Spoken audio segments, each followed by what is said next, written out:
Hey, welcome to Bonehead. Can we start off and ask can we start off and ask James what the hell you're wearing? What? What am I wearing or what James? No, James. It's some James kind of is wearing clothes. Look, is that one of my old shirts? It is. This is an old timey. I was going to ask you, where did you even find this? Because this actually looks like what they used to wear in the West. You know, the thing is that shirt is from the early 2000s. But you know that they would always show the old prospector that basically was in long johns and all that stuff. That's what it was. Either that or you've joined a cult. It was one of those two. This is. I mean, even if you feel the material, it is. I'm like, how in the world did Joe find this? Because I literally put it on because I'm like, I need to wear my old timey prospector shirt. Looks like I already wore the sexy out of it. It was either that or I'm like, I don't think it ever had any. It was either that or oh God, James is bringing Heaven's Gate back. Knocking on Heaven's Gate. Doesn't quite rhyme. Doesn't work. Fuck you, Michael Cimino. Nobody's getting that joke. All right. So, I mean, I got it. Yeah. He's dead now, so I guess I have nothing to answer for. What are you guys doing? You guys all right? Doing okay? What have you been doing lately? So, gentlemen, this is Westerns Part 2. We're doing this again. Yes. We didn't talk about Westerns enough. Just a shout out to our... there goes my script about Dangerous Minds. I got nothing. Dangerous Minds. I thought you said Dangerous Mimes for a second, and I was going to be interested. That Marcel Marceau. I was about to say, can you imagine a mime pantomiming that song?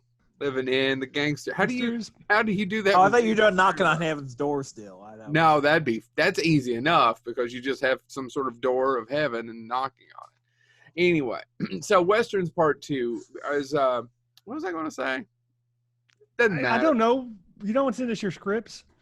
I don't write it down. I just talk. No, so we decided to do Westerns Part 2 just because of the simple fact that there are so many great Westerns out there that we couldn't Westerns is something that we all enjoyed doing that one episode. And we thought, why don't we do it again? Which means it won't work.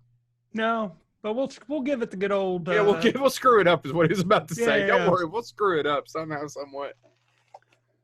Gentlemen, I'm telling you, I could do another one after this one. As could I. Would you say? As could I, because I'm again, I picked 3 because I wanted to show how massive the Western genre can actually be. Massive? Shut up.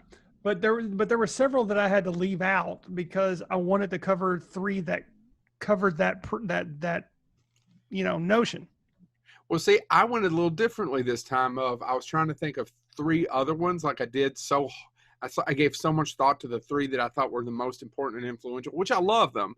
But this time I just went ahead and picked 3 Westerns I just love to watch. And I hope you didn't pick the one that I am going to choose because I know, James, I'm worried about picking one of mine, but there's one I'm definitely worried that you picked. So, well, how about we let you, James? Do you have anything to say before we go ahead? No, that was great, fantastic, Chad. I was actually just going to scream to quote the Lord our Savior from Monty Python. Get on with it. Oh, thank God he wasn't going to go into Marshall Applewhite because that would have been awkward. 3 minutes. Timely. 2.5 minutes of it was James. Yeah. So. What? Okay. So I picked High. I'll tell you later about our Mick Garris episode. Yeah.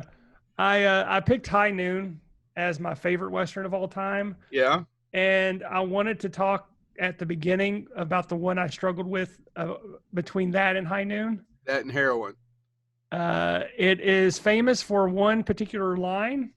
Yep. Any other things? This is the West, sir. When the legend becomes fact, print the legend. Print the legend. You hit me. Is that the one you were afraid I was going to pick? Yeah. Oh, you got mine. I got James. You got it. That was going to be my first one. But it's such a good fucking movie. And by the way, if the viewers don't know what viewers, if you're not familiar with what we're talking about the man who shot Liberty Valance. Liberty Valance. And by the way, it wasn't Jimmy Stewart. Which has a great theme song, which sums up the man who shot Liberty Valance. Liberty Valance, yeah. The man who shot Liberty Valance. As Joe mentioned, it is directed by the amazing John Ford. Or as his friends called him, oh my God, don't hit me, Jack Ford. And we're going to talk about that. And James, if you want to chime in on some of this, feel free. All I want to say is every stereotypical Western character actor from Denver Powell Yep. to Strother Martin is in this movie, and God bless him for it. Yep. Because we need more Denver Powell.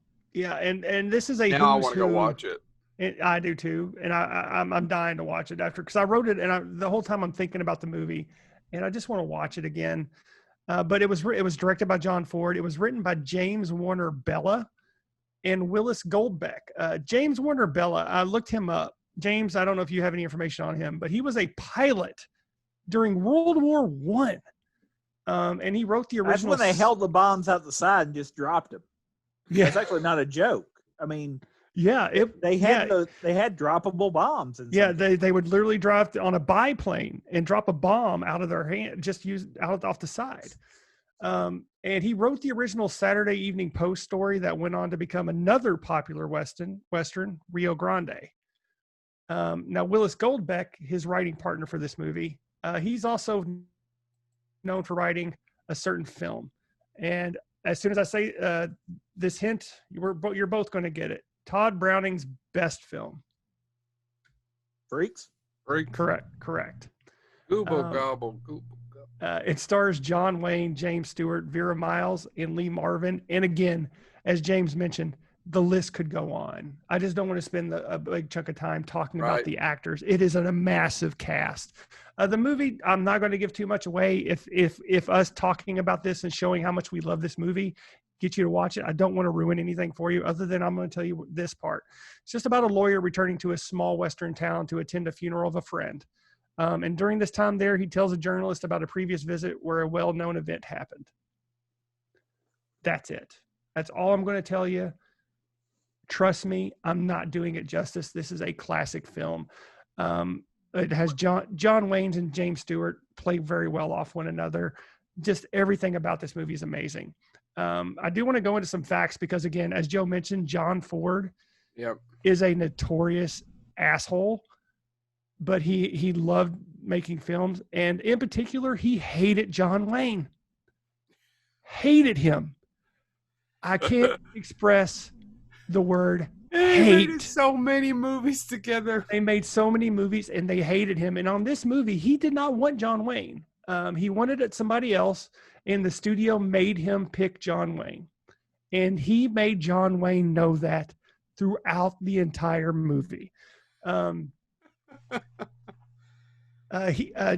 made everyone on the film miserable, from John Wayne to James Stewart. And Jimmy Stewart, for the most part, was not really subject to his ridicule, but he made the mistake of talking about an actor's costume, and John Ford laid into him and called him every name in the book. The only actor who was spared his verbal abuse, do either one of you know this? No, I don't know this. Lee Marvin. Lee Marvin is the only actor ever that was... this movie. I don't know about period over all of John Ford's movies, but he never once gave Lee Marvin grief. Lee Marvin, and this is mainly because he respected his service in World War II. Yeah. And Lee also Marvin was an actual badass, by the way. And he was. Who don't know it. Yes, he was. So not only did he admire him for that, but he also admired his acting abilities.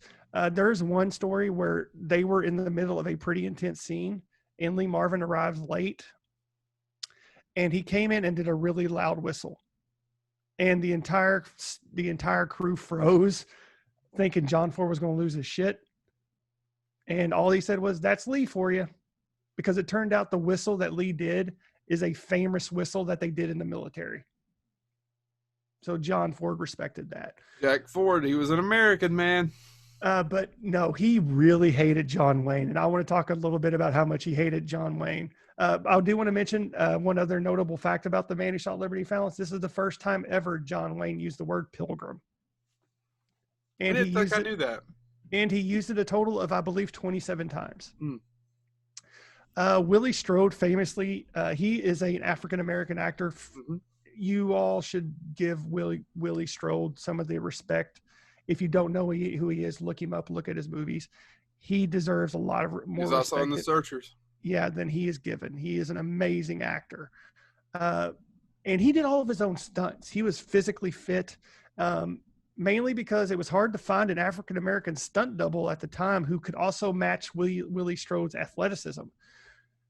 Now, he was actually 47 when they shot this film, which was only 7 years younger than Wayne. Yeah. And Willie Strode did all of his own stunts. Wayne refused. And Ford particularly took interest in this and let John Wayne know how big of a pansy he was for not wanting to do his own stunts. There was a scene where Strode had to pull Wayne, who was using a stunt double, out of a burning building. And Willie did this repeatedly. Ford kept giving Wayne so much grief after each take about his stunt double being there that Wayne eventually relented and performed the scene on his own. The only time where Wayne actually went and did his own stunts. But it goes back, honestly, every second that Wayne called this one of the most miserable experiences in his film history. Ford was on a tear because Ford did not want him. Ford did not like him. And he let Wayne know it at every convenience, which is one reason why I want to respect John Ford even more. Because Ford was his own asshole too. Yeah, I know. Although he did serve a little bit more in World War II than John Wayne. Which John Wayne served none. So that was the joke. Yeah, no. But for those who don't know, John Wayne didn't serve a day in World War II. Nor did his sons. Nor did any of his sons, yeah. No, but again, The Man Who Shot Liberty's Violence is one of those rare instances of cinematic gold. Every minute of it. And, another John Ford was given grief for shooting this in black and white because at the time Technicolor was available. But John Ford loved black and white. And I can't believe, did you all know that there are several conspiracy theories about why this is in black and white? No, why would there be conspiracy theories? Because there's so many stories about why. For one thing, John Ford loved black and white. Yeah. There's another saying that the studio cut the budget so much for this movie that's why they had to shoot most of this on sound stages when he really wanted to go to I'm blanking on the location. He shot most of his films in one location. Monument Valley. Thank you. Monument Valley. And he you're welcome. That's what I'm here for. And he wanted to use Technicolor film stock, but they cut the budget so much that he went to black and white. Another one is John Wayne and Jimmy Stewart were just too damn old for these parts. I mean, Jimmy Stewart was, I think, 50 something at the time of this movie, and he was playing a 30-year-old lawyer. He wears a wig in some of the scenes, right? Yeah, and they shot it in black and white to just kind of hide how old they actually were. So those are the three ongoing reasons of why they shot in black and white, but nothing definitive, which I find amazing. Real quick, Jimmy Stewart told the story about Jack Ford, and I'm not calling him that because I know him. It's just if any interview of people who knew him, they call him Jack Ford, John Ford, would relentlessly beat up on Wayne. Yeah. It wasn't just that movie. It was many, many movies. Oh, yeah. And one time, Jack Ford, asked Stewart his opinion about somebody's performance, and he said, I don't know. It's a little Uncle Remus, isn't it? At which case... And this is where Ford laid into him. And he gathered everyone around the soundstage, and he said you could just see, and he called him the Duke, you could just see the Duke doing this, watching it rip into Jimmy Stewart. I'm making a smiling face for our people listening, and just was so ecstatic to watch Jack Ford rip into America's Tom Hanks, Jimmy Stewart. Yeah. And this was the one time I was referencing of where he really laid into Jimmy Stewart. For the most part, Jimmy Stewart, was left clean. I'm almost positive that was the line that he said to. You're exactly right. That's the line. Because I heard Jimmy Stewart tell the story later in an interview. It's a little Uncle Remus, and then he gathered people around before he berated him. Yep. Directors. At one point, was there a better gig? All right, man. That's my pick. That's a fantastic movie. It's a lot of fun. It's one of my mom's favorite westerns too. Who's next? I know there was things there. I knew there was things why we had so much in common. About my mom? I don't know. Well, it's just because you have sex with her. James, go. You want me? Okay. let me. I can go if you're not ready. Yeah, no. I go ahead and go because All right, I don't want to steal your first pick, and I'm afraid. No, you're not going to steal mine. I'm going to go ahead and I already mentioned this one the other day, but I cannot not mention it because it's one of my favorite movies. We did a bonehead fun size of what movie we would pick, and it'll be coming out later of what movie we would pick to show our personalities. I guess I shouldn't give it away now, but Blazing Saddles is it. Blazing Saddles is still a Western. It's a meta Western. It talks about Westerns, but at the end of the day, it's still a Western. And Ghostbusters, let's see, The Thing, Citizen Kane, sometimes Wizard of Oz are just movies that if they're on and I'm flipping through, which I don't get to do anymore. We were talking about that right before we started shooting. I'll stop and watch them. And Blazing Saddles makes me happy. Mm-hmm. If the world is burning down, and sometimes, some days it is, if the kid's screaming and we had a long day, Blazing Saddles makes me happy. Now, I could tell you the plot of Blazing Saddles. I'm not going to. If you've never seen it, then you should watch it. If you get offended, we probably can't be friends. I don't know whether this is a comedy or a homicide. Probably can't be friends with that guy, can we, Chad? No, and I never was. I hated that guy. We're not close. I didn't hate him, but anyway. Oh, I hated him. I know. Somebody we knew in college. Now, that's being said, I can tell you 5,000 things about Blazing Saddles. I'll tell you one story. Blazing Saddles was written by Andrew Bergman. It was actually called Tex X at the beginning. It was only a 40, 50-page outline, and who became a director and a writer of his own right. Yep. Andy Bergman, as people knew him, was a dentist, wanted to be a screenwriter. And this got to Mel Brooks. Mel Brooks was broke. His movies, The 12 Chairs, and people forget that the producers, even though we won him an Academy Award and we never stopped talking about it, was not a hit. It was a flop when it came out. It wasn't a hit at all. He needed money. Okay, so he took on this project and he assembled a writing room. And one of the people in that writing room was one of the best stand-up comedians of all time. Chad? Pre-recording conversation, Joe. I just caught Jeff Goldblum in my hand. Chad has been chasing a fly for the last hour and a half. Chad, seriously, you made me forget Richard Pryor's name, Chad. I was on a tan. Did you see that? There was no there was nothing. It was just very succinct. And it's like, I got Jeff Goldblum in my hand. This fly. Anyway. Has Richard said Pryor, mean things to me. Maybe some people consider the greatest stand-up comedian of all time was one of the writers. He was actually originally meant to play Bart. The studio didn't want him because why, Chad? What did Richard Pryor enjoy doing? The cocaine. He loved the cocaine. And my God, it probably was pretty good. He was a bit of a liability at the time. He was a little bit of a liability, even though he would still blow up. So he actually never really, he was still always held a grudge, and he didn't get to play like Bart.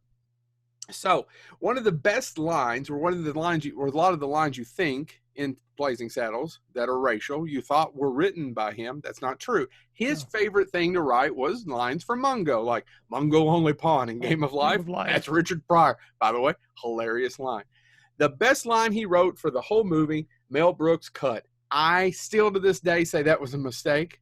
Oh, it was definitely a mistake. If you're familiar with the movie, when Black Bart and what's her name? The Teutonic Titwillow. I'll just say Madeline Kahn. Let's just say Madeline Kahn. So Madeline Kahn and Cleavon Little are in the room. The light goes out. She goes, is it true what they say about your people? And then you hear the fly unzip.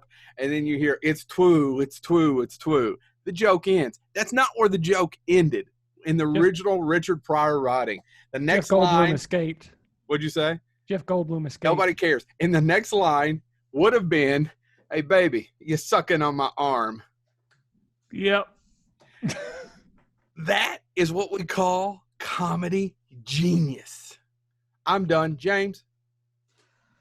I've got to talk about one that's a little bit more recent and probably owes its existence a little bit to the fact that Unforgiven was a success. But I want to mention, because I looked this up and it blew my mind, because the author of the novel this movie was based on wrote over 1,000 novels. And I literally was looking this up and I'm like, holy daylight. Most of them were Westerns. And I was like, this guy makes Louis L'Amour look like I mean, how did this guy?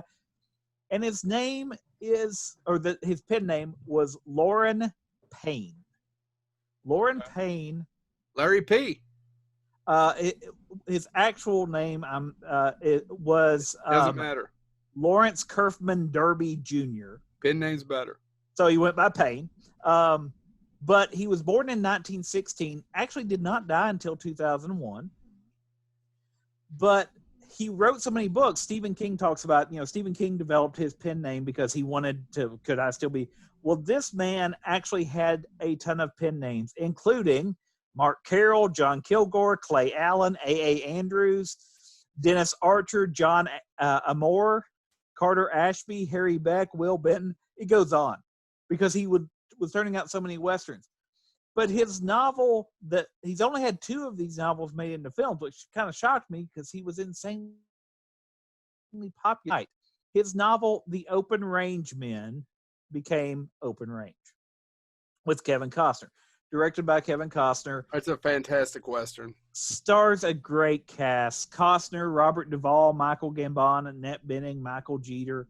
Just a great cast. That's Michael Jeter's last role, isn't it? Yes. Matter of fact, the film's dedicated to him at the end. Yeah.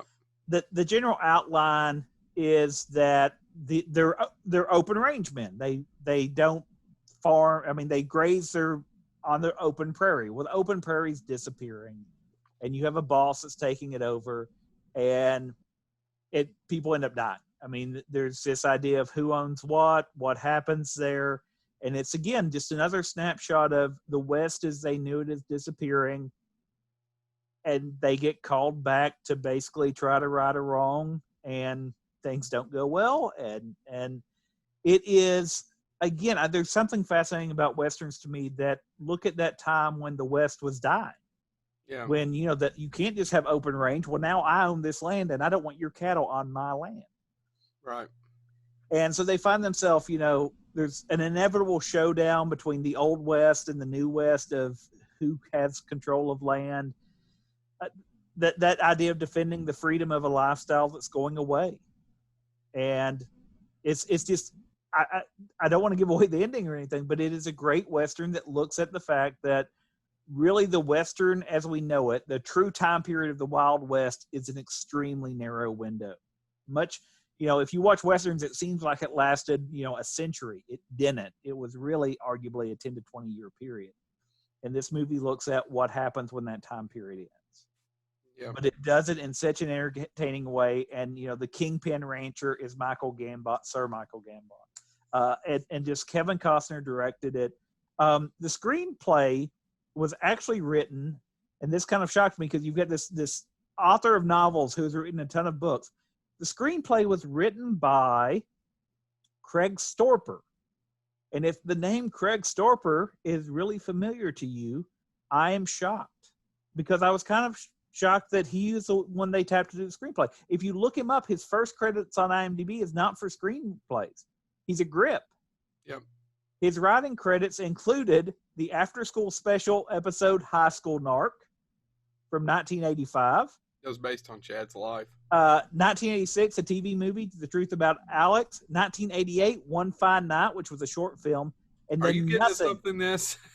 Nothing for 15 years. What's his first thing after 15 years? 2003, Open Range. And he's done one thing since then, which was an episode of Into the West, a TV miniseries. Okay. But otherwise, he makes his living as a grip, as a technical, I'd love to interview him. He's worked on some great things. Well, contact him. I just wanted to bring that up because if you've not seen Open Range, it is a great Western of its type.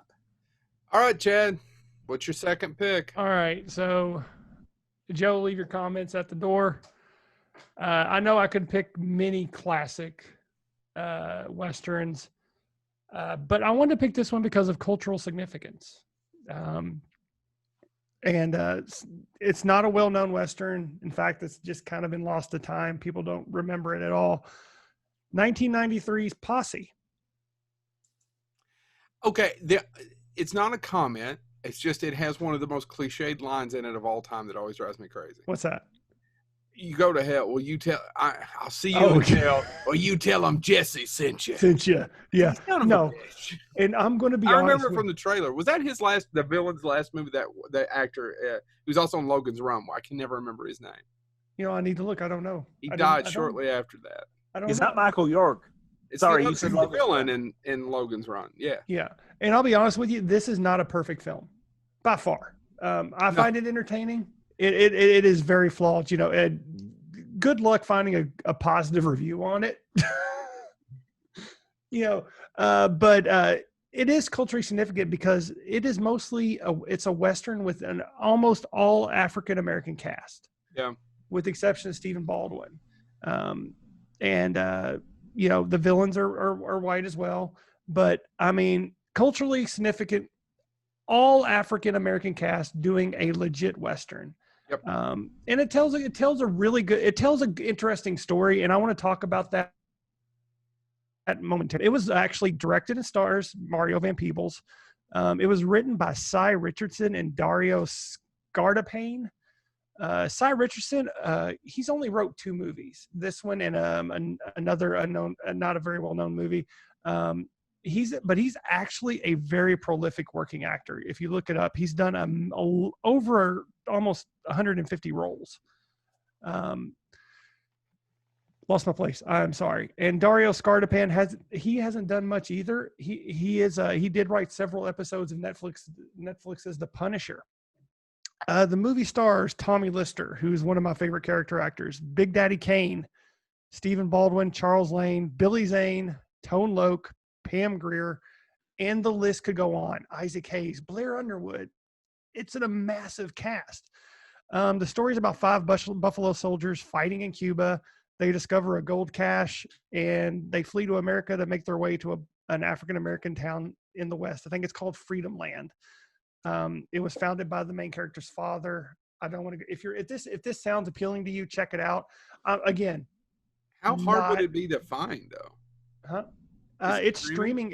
I found it recently streaming on Amazon Prime. Okay, I haven't seen it since it came out in the early '90s, right? Yeah, 1993. Yeah, right. Probably that his follow up to New Jack City. That was so. Mario Van Peebles had a massive hit with New Jack City. Yeah, it was Wesley Snipes' star-making performance. Yes. As a villain. And this was his follow-up, and it did not do well. Roger, if you want to look, Roger Ebert ripped it asunder. It's not flattering at all. And I can't say that I disagree with him. And if Joe made comments about, that was your pick, really? And oh my God, but it's a slightly cliched. I get why you picked it. I actually am not arguing with you. I get why you picked it, and it's kind of shot cool. Oh, it is. It's very pretty and it's very artsy made. Yes. Well made. And I really think Mario Van Peebles, he kind of never really found his way as a prolific director. The man has talent. Gunman is an underappreciated film. His best movie is Badass, about his dad. Oh, who was also a talented director in his own right. Yeah, and he actually appears in this movie. My big complaint about this movie, and I still don't know why, there are some, but one of my biggest complaints in the movie is how it starts.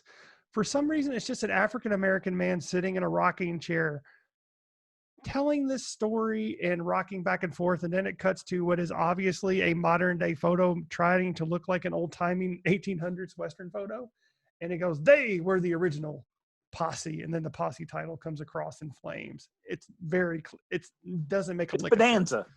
It's Bonanza. Bonanza appears in. What I found interesting about this, and I wish I could have found more stories about it, but there's finding a lot of history on this movie is very hard. The movie is actually loosely based on African American folklore, which I did not know. It's several different African American folklores about the Old West merged together into a movie.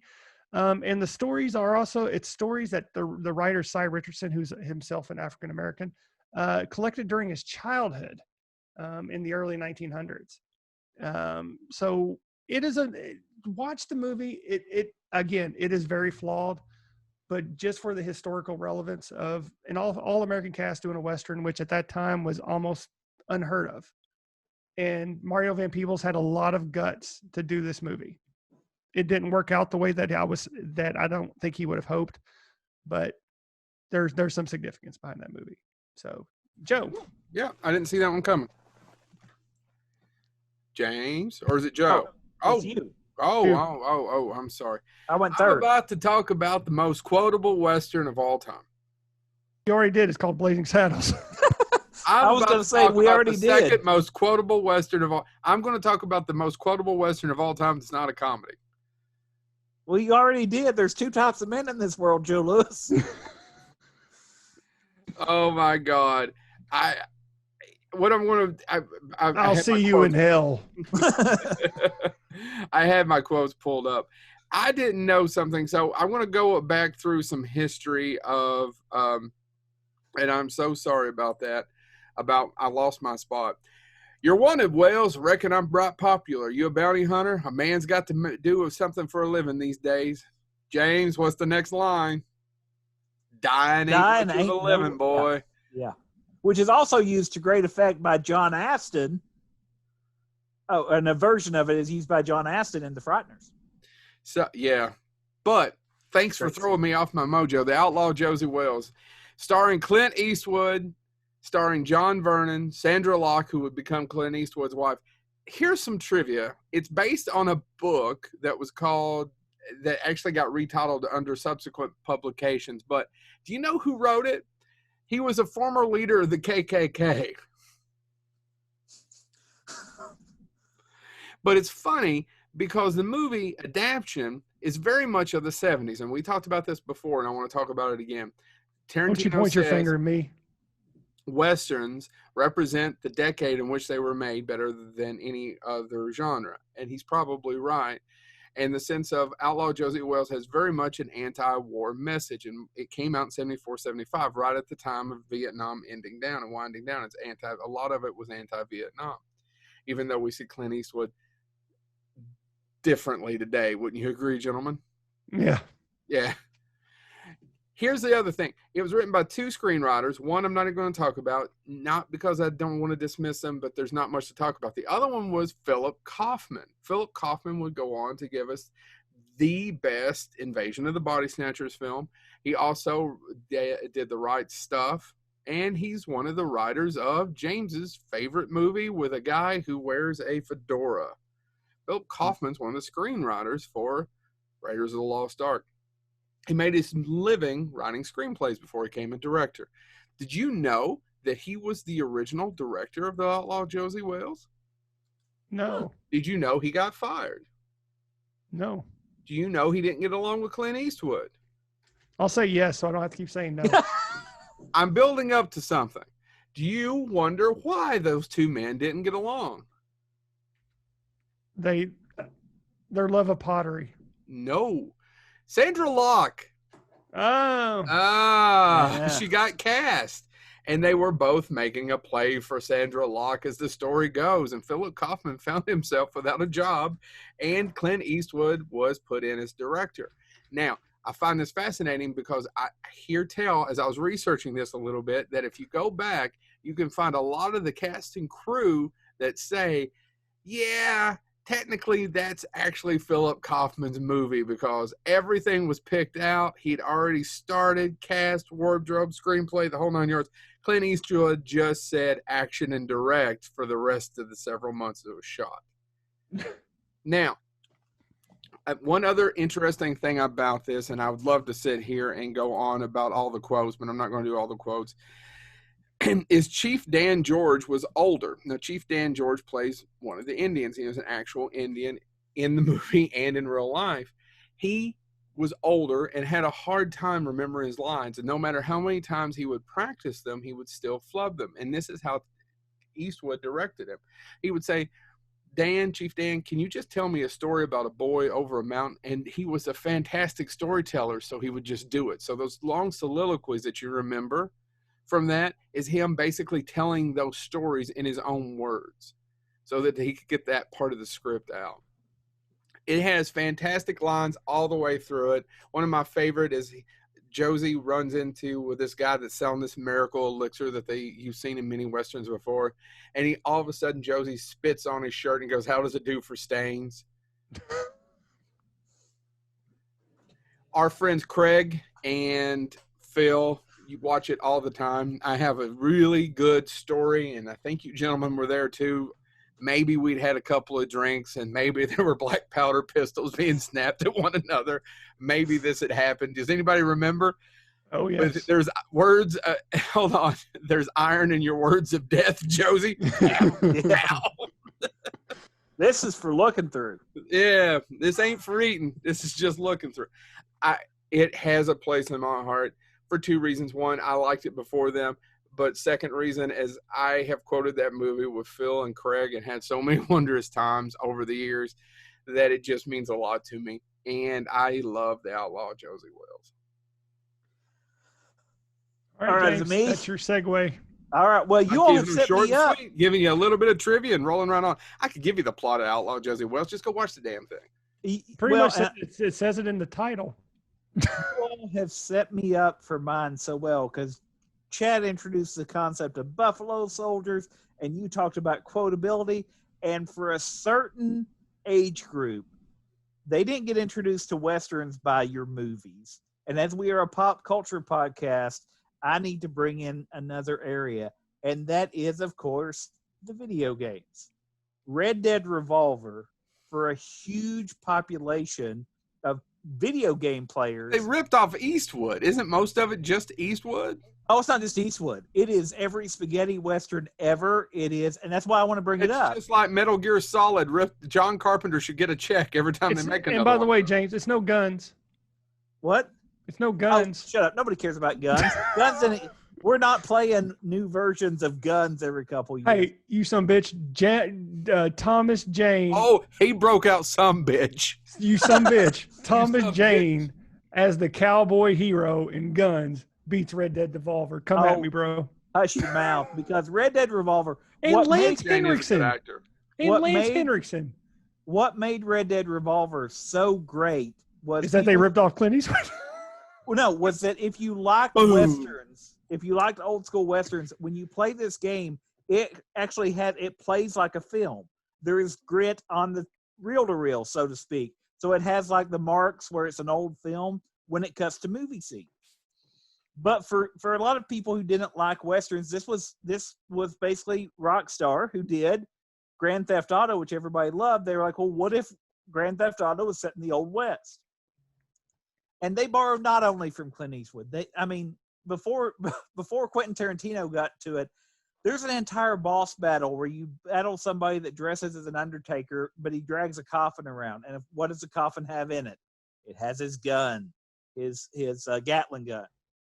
It borrowed from tons of things, but I want to bring it up because it does play with Western tropes. But what's also important about this game, and I will actually say it's important about this game that's not in the follow-ups. A lot of people, Red Dead Redemption and Red Dead Redemption 2 are the ones that most people talk about. This game is not online. It's nothing like that. It's now, you can buy the updated version of it for $8 for PlayStation 4. This is my original copy for the old Xbox. But it switched perspectives. So you play as Red, who is a bounty hunter, eventually avenges his killed kin. Red gets, his parents are killed in front of him because his dad discovers gold. And his dad's partner is caught by the Mexican army, and they're going to put him to death. And his dad's partner says, hey, if you let me go, I'll give you half the gold. And so they kill his dad, because that way he still gets his half and the Mexican general gets his half. And they kill his dad, and he manages to escape. The rest of his family is killed. But that's not the only story you follow. After you play it for a little while, all of a sudden it goes, oh, wait a second, here's some other character. And you play as the Buffalo Soldier. And actually the Buffalo Soldier in this version is the man with no name. We know Red's name. You know his backstory. The Buffalo Soldier doesn't want anybody to know his name because, not shockingly, Buffalo Soldiers weren't always well loved because of racial tensions and stuff like that. And then you switch to a British trick shooter at one point. You switch perspectives, and that's what I love about this. is all the Western tropes from the trick shooters that you would see in Quick and the Dead, which it does borrow from, all the Clint Eastwood stuff, the John Wayne stuff. You have the cowboy that dresses nicely, and of course, red is the down and dirty. So much like Joe said earlier, Westerns represent their age. Well, this plays around with all of that. And it was one of the first time there were other Western video games. You had Sunset Riders back in the day, but Red Dead Revolver is also notable because if you go to the IMDb page for this video game, it's quote after quote after quote on the quote page. And they're all stereotypical Western lines. Everything from, if you won't let us dance, we'll make you dance. And then they start shooting at the feet. That's in there. But the lines like that, no good governor is going to be sorry he burned down my ranch. I don't think the governor is going to be in a position to be concerned about it. And then they kill the governor. So again, I want to bring it up because we're a pop culture podcast. We've been talking only about movies. This was one of the first times that it actually felt like you were playing a true old school Western. And it switched all those different points of view. You got a little bit of posse in here. You got a ton of Man with No Name. You got a ton of obscure Italian Westerns that aren't Clint Eastwood films. And so if you play this as somebody that loved movies, you were like, oh, that's from that. But if you didn't, it introduced you to a lot of that stuff. So I would argue that for a certain age group, Red Dead Revolver, and admittedly the sequels, Red Dead Redemption, Red Dead Redemption 2, have introduced a bunch of gamers to classical Westerns where they now go online and they're like, oh, that's from that. Now I want to watch the movie. So I was trying to do some pop culture-ness and not just do movies since we're supposed to be a pop culture podcast. Red Dead Revolver, if you've never played it, screw Gun. No, actually, Gun's fine. But Red Dead Revolver is a classic in its own right. Well, I can tell you why Gun isn't as good. I actually know what Red Dead Revolver is. I have no idea what you're talking about when you say Gun. Gun had a better voice cast, and I'm not knocking some of the cast in Red Dead Revolver are actors. Was that on 360 or the original Xbox? That was the original Xbox. Yeah. Thomas Jane and Lance Henriksen. Yeah, so the actors on this, and this had a huge voice cast if you look it up. And I said the quote page is pages long because it borrowed from classical Western tropes. But yeah, I mean, the voice cast is much better known on Gun. I just enjoyed the gameplay on Red Dead Revolver. No, I'm just giving you grief. I love the fact that it switched the perspective, and it was really cool that they brought in the Buffalo Soldier, the trick shooter, and all the stuff that we see in Westerns, but this is one of the first times you got to actually play them and see them all in one quote unquote landscape. So wanted to bring up a video game, make this actually a little more pop culture, not just about movies. I thought you were going to say popular. No, I've never made anything popular, sir. You hush your mouth. That's not true. You made lots of things unpopular. Oh yeah, I see your point. I said popular. Yeah. I can see where you could be confused. Yeah. Chad, last one. All right. So, like I said, again, I'm trying to cover movies that prove that Westerns can do any genre. And he's going Cowboys versus Aliens. I was going to make that joke, but no, you some bitch stealing my jokes. That's two some bitches, James. I do want to talk about science fiction, and I want to talk about Serenity. Yeah. 2005 Serenity. Which is written and directed by Joss Whedon. I want to say, is that a Western? But it's a complete Western. I'm just fucking with you. It stars Nathan Fillion, Alan Tudyk, Gina Torres, Adam Baldwin, and Ejiofor. Chewie. Chewie? Is it Chewie? I know he goes by Chewie on set. Okay, Chewie Ejiofor. And Monica Baccarin. Bellucci. Yeah. The movie actually concludes a short-lived TV show called Firefly and is about the crew of the Serenity who are trying to flee from an evil, corrupt government trying to control the universe. This was actually Joss Whedon's directorial debut in films. Mm-hmm. So this movie, when I saw it in the theaters, I actually saw it with Joe. Really? It's one. Yeah, it's one. You actually had already seen it, and then you took me to see it. It was good.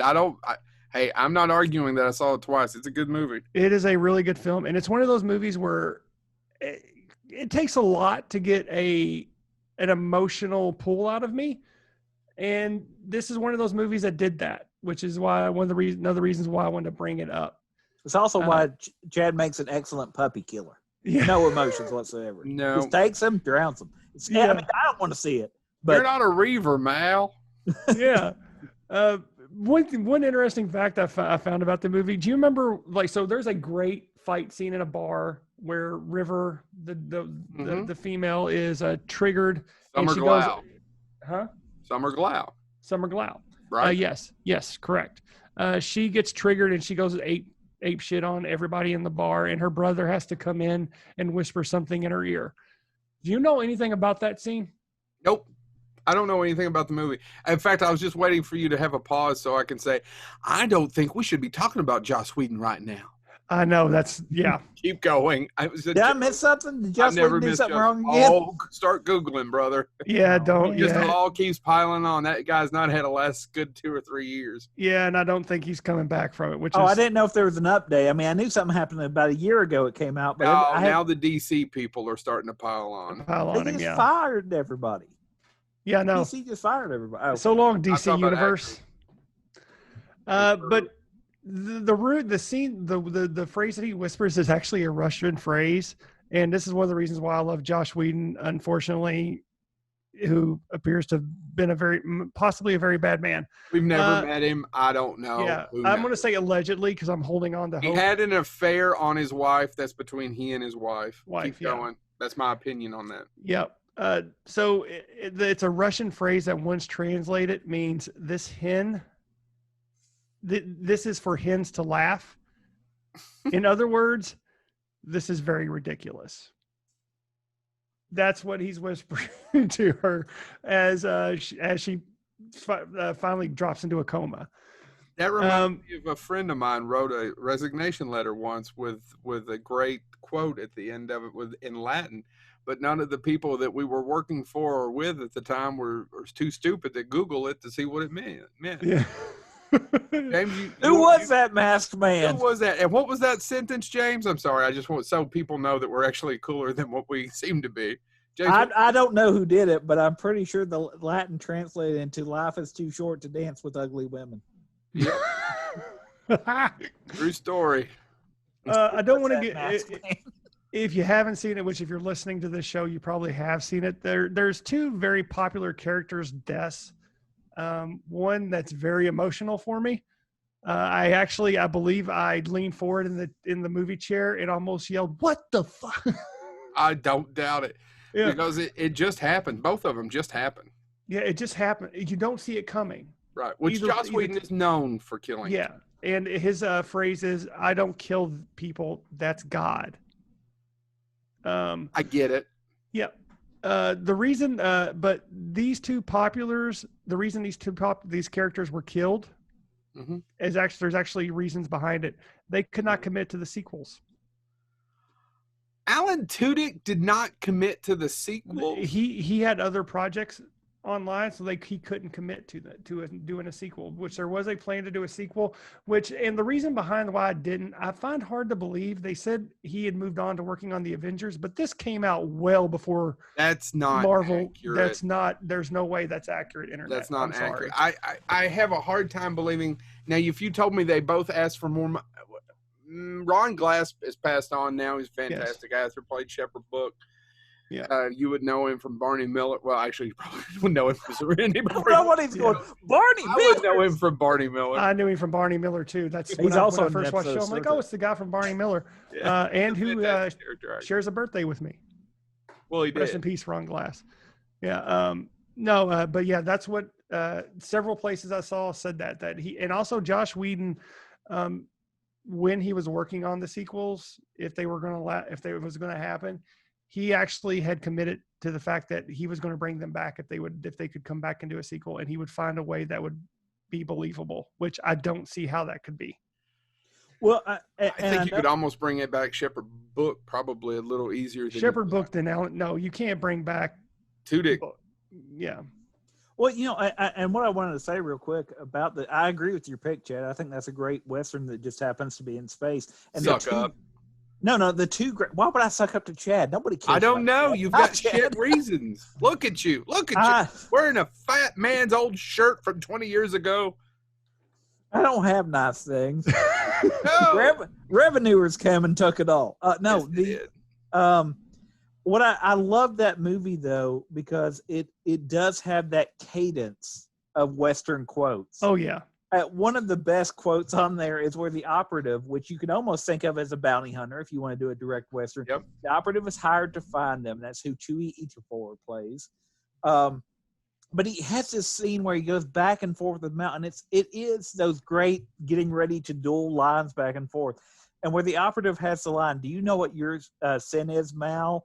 And Mal's response is, "Oh hell, I'm a fan of all 7, but right now I'm going to go ahead and say Wrath." Right. And I'm just like, it's just great, over the top, but so perfect. And it's also smart because he has that entire thing where the operative says to him, you know, that girl is going to bring you all down. She is your albatross. And his response back is, well, if I remember correctly, the albatross isn't a problem until some fool goes and kills it. Yeah. And then everybody looks at him and goes, I've read a poem. And I'm like, it's just a great scene. Rhyme of the Ancient Mariner. Yeah. And his whole speech to get them riled up to go into Miranda. Yep. Well, they're going to die. I mean, odds are they're going to die. I aim to cause some trouble. Yep. And some of them do die. That's what's great about Joss Whedon's writing. Yeah, is he will not spare. Until we get to that second Avengers movie, and then I don't know what happened there. Now, depending on the studio versus his writing, but yeah. He unfortunately got a bad break with Avengers, and honestly, I don't know the history behind JLA, but he literally was trying to do somebody a solid and pick up and make a film out of what he had, and it didn't work out. No, it's not even a movie. It's not watchable. No, I mean anything I suppose is watchable, but it's pretty. It's rough. It's rough. And I'm sorry, I don't care to see a Snyder's cut. Okay. Can't much. Only thing I know, I agree with you. I'm not in a huge. I will probably watch it when it comes out, just because that's what I do. Yeah, and I'll do the same thing. It'll be. I'll call it right now. It'll be about 10 to 20% better than the other one. Yep. Maybe. Well, again, I go back to that one of my favorite reviews from the Exorcist prequel, when the other one finally came out. And the opening line was, remember that time when we used to be able to say maybe the unreleased version? Maybe the unreleased one was a classic that we'll never get. No, it was just the more boring version. By the way, one other quote I've got to bring up now that you brought up Serenity, and it's a quote that I build in, and I don't quote all of it, obviously, but I use this all the time. And this movie is a very quotable movie, by the way. Yeah. Ain't logical, cutting on his own face, raping and murdering. Hell, I'll kill a man in a fair fight, or if I think he's going to start a fair fight, or if he bothers me, or if there's a woman, or if I'm getting paid, mostly if I'm getting paid. And it goes on. But I literally I've looked at my sister on different occasions, and she's a big fan of the movie too. I'll kill a man in a fight, or if I think there's going to be a fight. And just remember, if I'm not back in 5 minutes, you come in there and get me. Now you bring the ship and you come get me. Yeah. Risk the ship? Risk my ship. Yep. I mean, and the series has a lot of quotable. I mean, the great thing about Serenity is I don't know that you have to see Firefly for it to make. No, you didn't. But it's more enriched if you do, because Firefly is only 16 episodes. It's not much longer than that. Yeah, no. Well, and it does. I mean, there's some lines that work better if you've seen it. If you've seen it, it makes more sense. It's a more enriched environment, or it's more. Yeah, and I'll be honest with you. You get the backstory of like Kaylee's obsession with the doctor, and so that line, "I ain't had nothing twixt my nethers that didn't run on batteries for more than 6." See, we could just sit here and quote it all day. And by the way, chain of command is the chain I beat you with. You realize? And by the way, I do want to mention the fact that, and our few listeners who actually like Firefly may get pissed at me. That show is amazing. However, if it hadn't got canceled when it did, I don't know how high regards it would be held to this day, because those few episodes, everyone's gold. And I just don't know if they could have kept that up. It's difficult to find out. And the interesting, we could do a whole episode on Serenity and how it was made, because it doesn't happen. what happened that it got made is beyond bonkers, because a canceled show that wasn't a success that ended up getting screwed by Fox because they didn't premiere the premiere episode that came later. They premiered another episode. They Star Trekked it. Yeah. And then they bounced it. And then they bounced it, and it finally gets canceled. And then it got Universal to pick it up and make a major motion picture. Years later. Years later. And just kind of goes towards Joss Whedon wouldn't let it go. Right. Yeah. Well, and I was about to say, and like I said, it oddly enough in sci-fi fandom, it did follow the same path of Star Trek to a lesser extent. But I mean, Star Trek wasn't a huge box office hit. But I mean, the first episode of Star Trek, the original series, they didn't air the first episode. They jumped straight to the third episode, which is Man Trap. And if you've ever seen Man Trap, it's a great episode. It's fine, but it just automatically drops you in that world. And it's not the first one they filmed. I mean, it's not even the first, or it's not even the reboot pilot they filmed. It's, third episode, we're going to start with the McCoy episode, and McCoy's not even in the first two episodes. So there you go. All right. There you go. Joe. It was tough because I could sit here and go on forever and ever and ever. But I'll start with a quote. If they move, kill them. Okay. All these great westerns have great quotes, don't they? What is? I'm going to line up horrors in tandem, side by side. Yep. If you don't know what I'm talking about, then you don't know Peckinpah. Sam Peckinpah's The Wild Bunch. Now, it was damn close to being my third pick. Unforgiven beat it out in our first episode. But I could not go 2 episodes without talking about The Wild Bunch. What were you going to say, Chad? No, I was going to say you're going to tell your story about Dirge, but you just did, so I don't need to say anything. Yeah. So there you go. Right.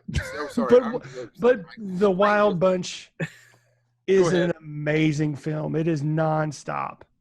All right. So if you're familiar with The Wild Bunch and you've seen the film, it's basically about the end of the West. A lot of these we're talking about the end of the West. They're a bunch of cutthroat villains who it opens up with them robbing a bank and it goes awry.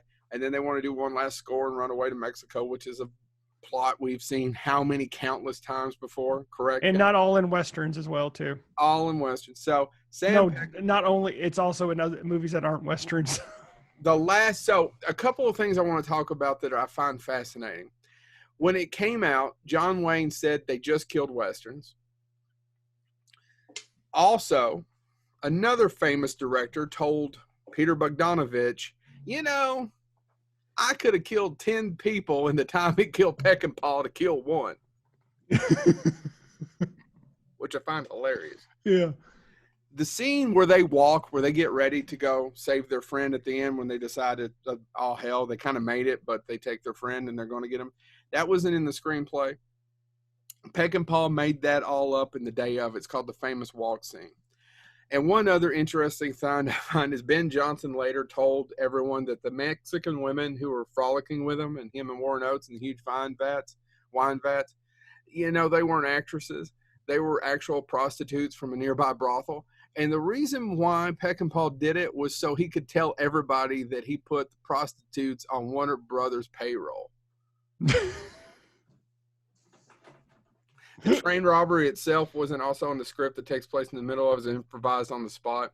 He actually went over budget from 70 days to 80-some days, from about $3.5 million to $6 million. It's the same thing with the walk. This Angel. Angel was a character I couldn't remember. It is one of the bloodiest films of all time. Actually, they cut it when they were right before they released it, and it didn't get. Couldn't find when they finally put the footage back into it because it got an X rating at the time of its release. They had to cut it down. It's so bloody at the end. Which is kind of funny because John Rambo, no doubt it got an R. Yeah, that's true. But anyway, they threw me off again, damn it. It wasn't until a few years ago, gentlemen. I probably got a hernia from that throw then. It wasn't until the late 90s. I don't think it was till the 90s that it finally got reinstated to all the blood was put back in. Now, don't get me wrong, it was a pretty gory film. Yeah. Let's see, we had Strother Martin. I'm trying to find all the others. Ernest Borgnine. The cast in this. William Holden played the lead actor, or played the lead. It's just a fantastic cast with a bunch of great Western actors, all at the end. Nobody is young in this movie. Nobody is shot young. Agreed. Even the villain is not shot young. Agreed. None of them are shot. Only young person is Angel, their Mexican friend that they have to save at the end. The rest of them are haggard, just weary faces, and they're shot to be ugly. It also has some of the best lines from Bo Hopkins. If you guys don't know who Bo Hopkins is, I was hoping you were going to mention Bo Hopkins, so thank you for doing that. So there's a scene when he's in the bank. He's a crazy sumbitch, and he gets killed off pretty quick, not to give anything away. But Peckinpah couldn't get an actress to behave the way he wanted to give the right. So when Bo Hopkins sticks his tongue in her ear and she screams and sleeps away, she didn't know that was coming. Peckinpah told him to do that. And that's it. That's a true reaction about Bo Hopkins' tongue going into her ear. She did not know that was about to happen with a close-up. So Bo Hopkins also has a great line that I love. I don't know why. Why don't you kiss my sister's black cat's ass? I just like it. It's hard not to. It's bloody. It's rude. It's crude. A lot of people, when they actually tested it, walked out, said that this is too violent. This is just hate and gore for gore's sake. It's not. It's classic. Martin Scorsese tells a story about him getting invited to a preview of it, and there was only a few of them in the room, and he and I can't remember which friend were sitting there, especially when it got to the last act or the last reel, and they were just mesmerized going, we don't know what this is, but this is cinema. This is cinema. The Wild Bunch is a fantastic movie. I think parts of it haven't, and I realized why I didn't put it in my top 4 last week, or top 3. Parts of it are just a little aged. And I'm not talking about the performances or anything, just a little bit of that late 60s, the way you would shoot something. A little too much slow motion, a little too much. Do you guys know what I mean? It was a little too stylized. And I don't know that quite has aged as well. But it is a fantastic movie. Peckinpah probably at the top of his game, his last great film. There's great scenes in Pat Garrett and Billy the Kid, which is a movie he made a few years later, but overall it's not The Wild Bunch. Getaway also has a few good scenes as well. I could go on and on and on. He would then make such wonderful movies as, what's the trucker one? I'm blanking. Holy cow. Convoy. As Peckinpah went on to do Convoy, he would drink all Chris the time. Christopherson in that? Chris Christopherson's in that. Yes. Too. He's also on Pat Garrett and Billy the Kid. Pat Garrett and Billy the Kid just letting you know, if you like that, also watch that and then watch Bring Me the Head of Alfredo Garcia. Those are 3 great movies. Garcia also stars Warren Oates. And 1 and 2 and 1, 2, 3. I got a great big convoy. I knew he was going to do it. I knew. Yeah, it's not a good movie, which also has Ernest Borgnine in it. Ernest Borgnine, by the way, defended Peckinpah later on because Peckinpah was a known drinker and he drank himself pretty much to death. Oh, God, yeah. The man was in his 50s. He wasn't that old. And he started in television. Actually, I think he was a writer or either creator of Wanted with Steve McQueen. Now, Borgnine said, yes, he drank, but he actually was good to them, that he wasn't as mean as people said he was, at least not in that particular movie or other movies they made with him. And he said his drinking was at night and when they weren't shooting. Yes, he was a heavy drinker then, but when he was shooting, they said he was totally. Borgnine said he was a professional. Which, go ahead. His level of films, you would have to be a professional. The man knew filmmaking. So William Holden told the story about the first day of shooting that Peckinpah came on, and they started the scene and realized a bunch of them didn't know their lines. And we're talking about William Holden, Ernest Borgnine, Ben Johnson. Some of these people have been working for 30 years. And he didn't yell. He didn't scream at them. He walked over and says, gentlemen, you are professional actors. I expect you to know your lines.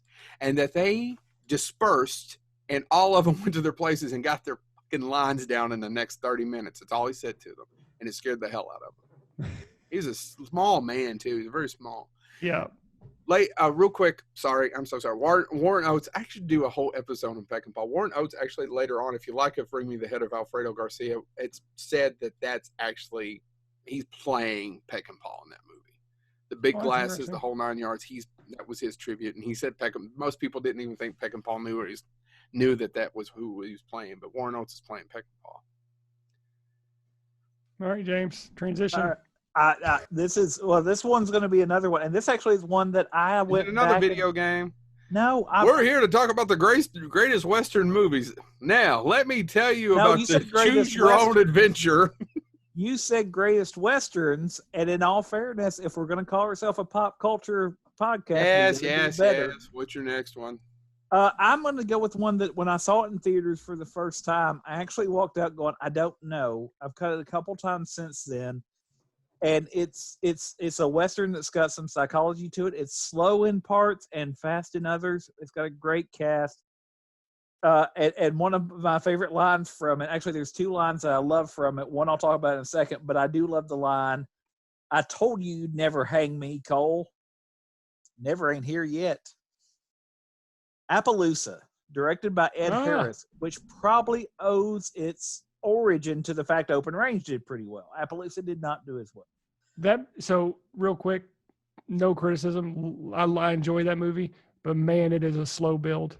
Well, and I was about to say, that's one that I can tell you frame by frame. I can't tell you frame by frame, but I can tell you a lot about Open Range. Appaloosa is one of those I enjoyed, but I can't tell you everything about it now. Many years later, it's Ed Harris, Viggo Mortensen, Renee Zellweger, Jeremy Irons, Lance Henriksen, Timothy Spall. I mean, just a great cast. It is a traditional Western, but it plays with the traditional Western. One of my favorite scenes where I literally in the theater went, whoa, that was quick, is a shootout scene. And literally the line in the movie is, hold on. Well, that was quick. Yeah, everybody was a good shot. And one of them has been shot in like the shoulder, but they set up the duel. Did Ed Harris direct it? Yes, Ed Harris directed it. I thought so. So it is a traditional Western, but it's got some psychology to it. Basically, there's a romance angle. Ed Harris's character starts to fall in love with Renee Zellweger, who is widowed. But of course, in the West, she's a woman. She doesn't have access to anything. He has an entire rant where he realizes that she also has been more or less, because the person he's up against is a judge, and she's also been flirting and all that stuff. And he has a line that basically she'll be with anybody that ain't gelded. And so there's a love triangle. There's some psychology to it. But again, it's a love triangle in the Old West with shootouts and a search for justice and the idea. And it puts everything in a time frame. One of Viggo Mortensen's character has a line that he's a graduate of West Point. He is an educated man, but soldiering didn't leave any room for his heart. In other words, he couldn't be who he was and fit himself in that uniform, which is why he ends up in the West. And it ends kind of anticlimactically with him basically hoping things work out with it for his friend as he leaves it. And that doesn't give it the ending of the movie really away, but it sets this idea of, again, kind of the fading of the West. He no longer is a soldier. He couldn't be a soldier, but he also realizes the West isn't for him anymore because everything's disappearing. And his friend wants to settle down. His friend's getting old, and it's getting harder to do those shootouts, and it's getting harder to do all these things. So Appaloosa, it's not as good as Open Range to me, but it's one of the movies. The first time I saw it, I was like, well, that was an experience. And I've seen it a couple times since then. And it is more of it's not an action Western. It's more of a psychological Western. Yeah, it is a very slow movie. It is, but it deals with some of, and not to draw a Star Trek illusion, but it's kind of Star Trek too. It deals with the fact that they're aging. Mm-hmm. And, Ed Harris's character wants that life of having a wife, of having permanence, but he can't do that and be who he is. And his quest and all that stuff. So I like the fact that it plays around. I went back and forth about including it, but it was one of those movies that I was like, if I'm debating this much whether or not it belongs, I probably need to talk about it because it did something as a Western that I can't point to another Western that did that. I think The Missing by Ron Howard, which is, God, talk about a slow movie. Woo! The Missing didn't pull that off. But Appaloosa does something The Missing failed to do. And by the way, if anybody wants to defend The Missing, good luck to you. I mean, no offense. Ron Howard makes great movies. The Missing is not one of them. And I don't know why it's not, because it's got a great cast. The Missing sucks. All right. So we can do some honorable mentions. Man, I could be here all day. Well, I was about to say, you want to do a couple honorable mentions? Let's just do one or two. Yeah, I'm actually gonna break the rule. I'm gonna do 3 because I want to talk about if we did a Westerns Part 3. These are the 3 I would pick. So first, tied with the first 2, High Noon and The Man Who Shot Liberty Valance. My 3rd favorite Western of all time, Tombstone. And and we have some good stories to tell about. Yes, Tombstone, we did. We got some great stories. On Bill Sandell. Yeah, Bill Sandell. By the way, he was quoted in an article I read today, which was interesting, about working on a Total Recall. Was it? I believe. About how everybody got sick. But no. So in terms of cultural relevance, a Western where the female was the lead, The Quick and the Dead. It's a lot of fun. Raimi says he dropped the ball on it and he regrets it. Not regrets making, but he blames himself for how the movie came out. But it's a lot of fun. It's a lot of fun. And Sam Raimi, and this again proves why Sam Raimi, I don't know about James, but Sam Raimi is one of Joe's and I's favorite directors. It's why we're still friends. It's why we became friends. Green beans that neither one of you would take. Yeah, it's why we became. I grew up on a farm. Do you know how many green beans are coming to me from my parents' farm? I get them through the CSA. I just didn't want them. I won't eat them. I don't like them. My kid won't eat them at school, but not at home. Keep going. Sorry. And then my 3rd pick, because again, showing how Westerns can fit any genre, we're going to talk about the horror, Bone Tomahawk. Bone Tomahawk is a really good movie. Yeah, and then my last. I've enjoyed all that guy. I've enjoyed all 3 of that guy's movies. Yeah, every single one. S. Craig Zoller. Yes, Craig Zoller. Yeah, I couldn't think of his name. Yeah, Bone Tomahawk is a great movie. It was his feature debut. It actually was only shot in 21 days, but it is a premier example of how that horror movie can be made in a Western. That, and it's got that movie's got some great dialogue. That's actually probably his best movie. As much as I enjoy Brawl in Cell Block 99 and Dragged Across Concrete, which is almost 2.5 hours long. Yeah, I still need to see it. It's good. It's enjoyable. It's got some good performances. If you've seen the other 2, then you know what you're getting. Yeah. But Bone Tomahawk, man, because people think that Kurt Russell grew that beard out for one that I would recommend, The Hateful Eight, but it's actually he shot that after he shot Bone Tomahawk. Bone Tomahawk, yeah. Yeah. So yeah, if you haven't seen Bone Tomahawk, please check it out. It's a really great film. And then real quickly, I'm going to talk about just briefly mention one of my favorite movies from last year, The Sister Brothers, with Joaquin Phoenix and John C. Reilly. I haven't seen it. Again, proving that John C. Reilly is an underappreciated actor. And that's not just a comedic actor. He's working though. He's working, but he's not just a comedic actor. That man can do anything. Yeah. Guys, go. Real quick, I'll just name 2. I love The Hateful Eight, but another one, as much as I'd like to say Django Unchained, I want to say Django. I'm going to steal this one from James, if you don't mind. No, go ahead. James is the one that introduced me to Django, the original Django. And that movie is so much fun, where he brings in the casket full of guys. I just can't recommend that one high enough. I just can't. No. Fantastic movie. Please check it out. I can keep. Oh my God, High Plains. I could just keep going. Which use a Pale Rider is another good one.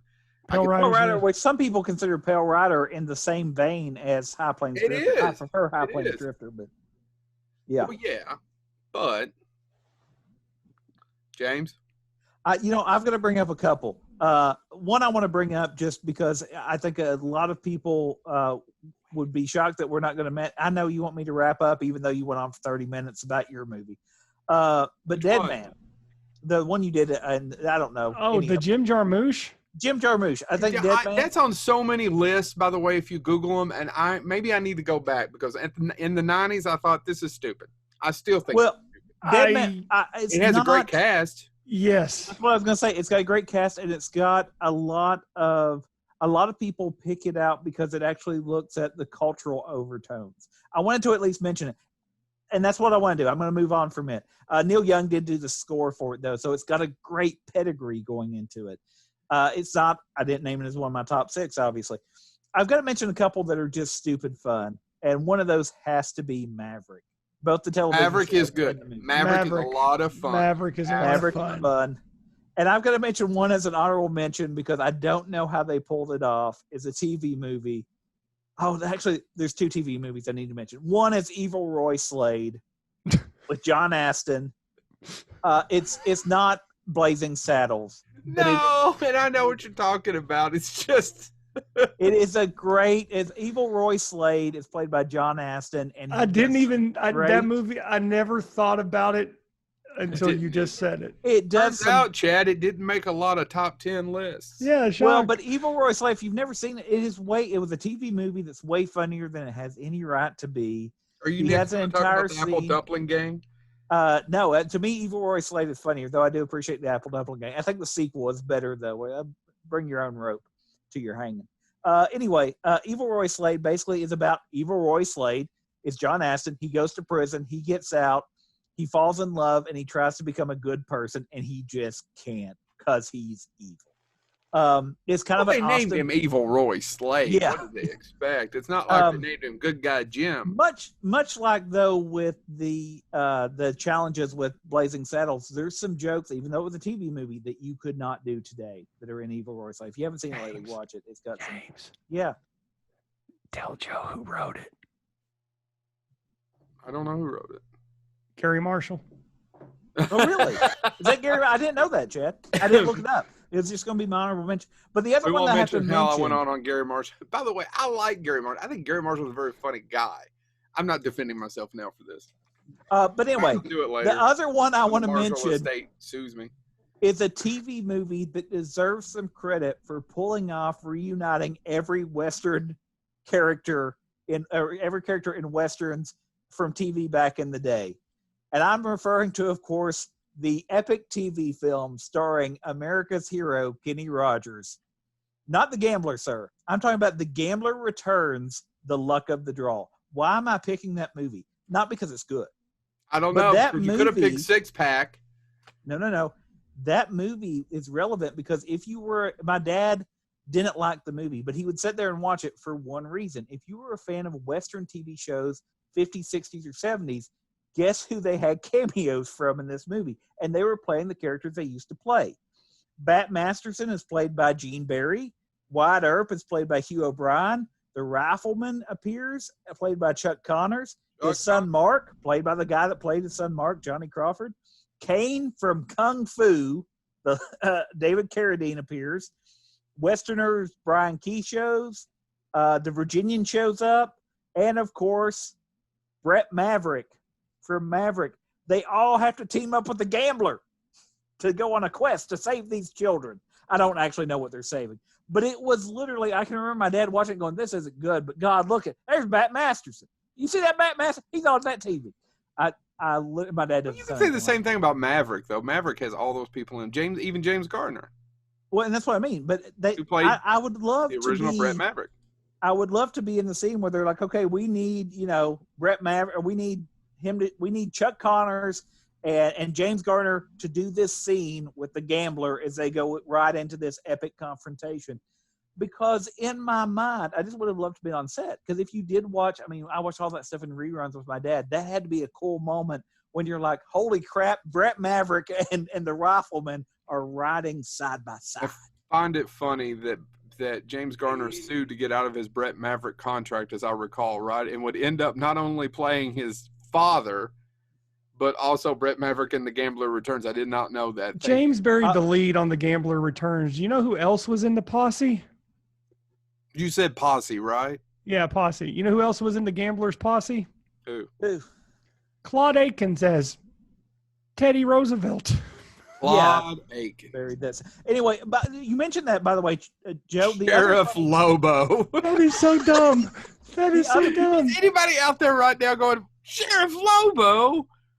The funny part about that. Why don't they bring that out on DVD? By the way, Joe, is that he also did the new Maverick, which he did as a TV movie that was going to lead to another series, but he did it while he was on a break from the Rockford Files. And then he actually was also involved in the Young Maverick, which was going to be a spinoff that followed his son. But it never got positive that if you Google it, that James Gardner sued to get out of his Brett Maverick contract. I'm almost so. But well, because and that was one of the things he was supposed to be. If you're a big Maverick fan, if you're not, you should watch the series. But by the 8th Still episode, going. they were afraid that he was going to leave because he didn't want to. He already was getting tired of playing the character, and they had established that Maverick was an only child. But on the 8th episode, it was like, oh, here's your brother Ben, or no, Bart.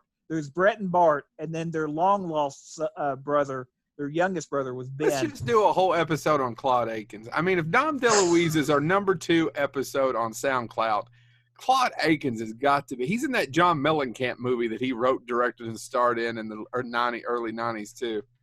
Okay. Anybody know what I'm talking about? He plays his bastard dad. Anyway. If we're going to do Claude Akins, we got to do Clancy Brown, too. Maybe that's what our claim to fame should be. We're going to do pop culture. We'll talk about everything that Claude Akins and Clancy Brown appeared in. If only we could get him on the show, I would shit a brick to interview Clancy Brown. Oh, my God, yeah. Clancy Brown on Twitter just posted one of his first where they send them out the facial shots. That's not what they're called. You facial shot. No, he was trying to find a posse for headshots. Facial shots. Headshots. And so he actually did a challenge where he posted your headshot, and then he tagged other people. I think he tagged Mark Hamill to show how they got into acting back in the day when the headshots, you had to have them printed. And yes, mailed. James, we're all familiar. We've somehow gotten from Bat Masterson to headshots. Anyway, in the Old West, you had these headshots. And I stopped myself because I was going to recommend a South Korean Western too, but now I'm nope. Back to the Future 3? No, The Good, Bad, and the Weird. I've never seen that. Oh, it's good. It's fun. It's very fun. All right, guys. Well, that's been Westerns Part 2. If you really enjoyed this, please let us know. We'll be more than happy to do a 3rd episode on Westerns. I can't. I just picked all. I showed all my. Oh no! You can show it again. I could keep doing it. There's plenty more. I know not to pick anything that's not a movie now. And with that, we will see you later. Thanks so much. This has been Bonehead. Ride them up. Oh my Lock 'em down. God.